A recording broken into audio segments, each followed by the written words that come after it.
Whether it's local, whether it's federal, whether it's organizing testimony at a state house, or working even Holocaust education with local school boards and educators, we want to make sure that we approach combating anti-Semitism and defending Israel holistically at every single level.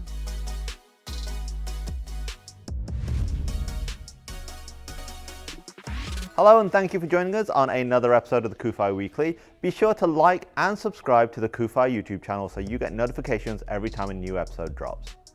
This week we have a very exciting guest with us. We have Sandra H Parker, who is the chairwoman of the CUFI Action Fund. If you've never heard of the CUFI Action Fund, where have you been? They've been doing amazing work for almost a decade, but I'm going to sit down with Sandra and find out more about what they do and some of their successes in the last few years. Sandy, thank you for joining us on the CUFI Weekly. Thank you for having me. So I wanted to talk to you a little bit about the CUFI Action Fund. A lot of our viewers may not have come into contact with it or may not have heard about it. So I'm just going to launch straight into the questions. So how did the Action Fund come about?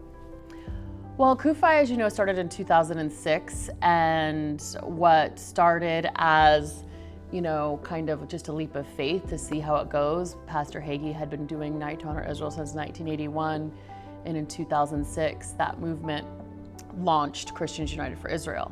Around 2014, we realized that through the success of CUFI and all of the events that we'd been doing nationally and just the momentum that had been garnering, that it was really time to do more.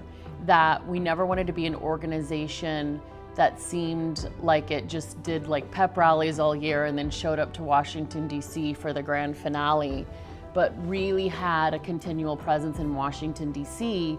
to make sure the voices of our members were being heard every day of the year, not just once a year at our national summit. And so in 2014, we started the CUFI Action Fund.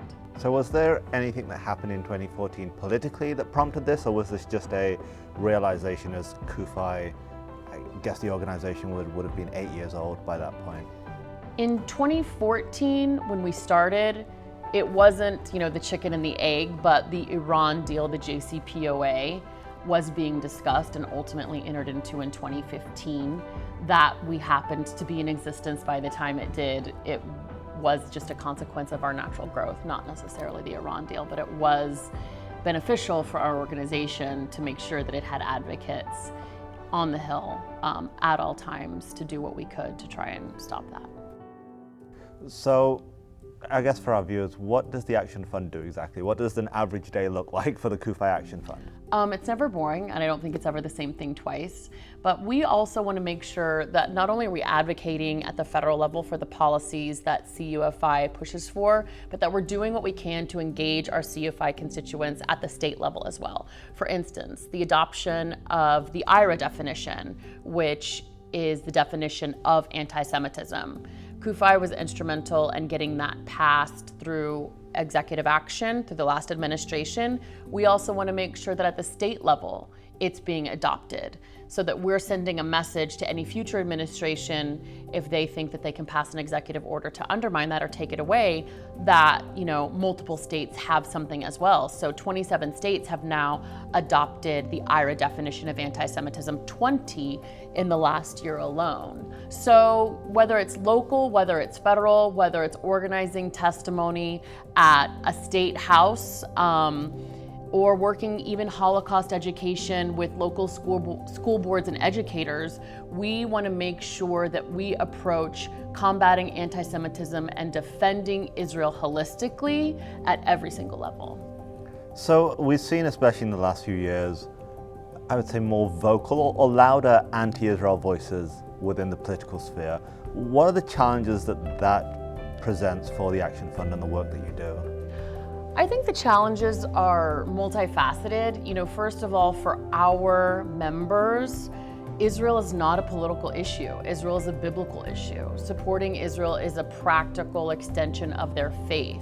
And it's our job to make sure that Israel remains a nonpartisan issue. Support for Israel should not be partisan. It should be seen as an extension of America's national security. You're supposed to support your friends, you're supposed to support your allies. That doesn't mean every decision Israel makes is sacrosanct and perfect.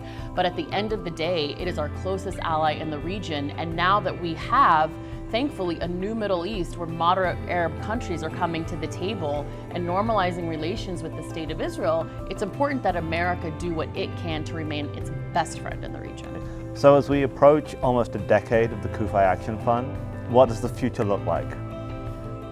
I think the future looks bright. I think we're tiny but mighty, but we get a lot done. And the only reason that we do that is because of the strength of our membership. Action Fund may be the tip of the spear in terms of the well-trained soldiers to carry the message, but without the bicep, without our millions of members uniting in one voice, we would be nothing. I would love to see federal anti-BDS legislation passed. So we'll see what the future holds there. But with respect to the nation of Israel and the American-Israeli relationship and protecting that, you know, there is no finish line. And so we will always do what we can to make sure that that relationship remains strong and intact. Okay, that is all we have time for. Thank you so much, Sandra, for sitting down with us. And I really hope that people learn more about the Action Fund and the incredible work that you guys do. Thank you. Thanks for checking out this episode. Be sure to like and subscribe so you get a notification every time a new episode hits. And if you want to check out some of our previous episodes, and we've got some really good ones, click on one of the thumbnails and that will take you right there. And finally, if you want to know more about CUFI and the work we do, go to cufi.org to check out all the resources we have available free to you.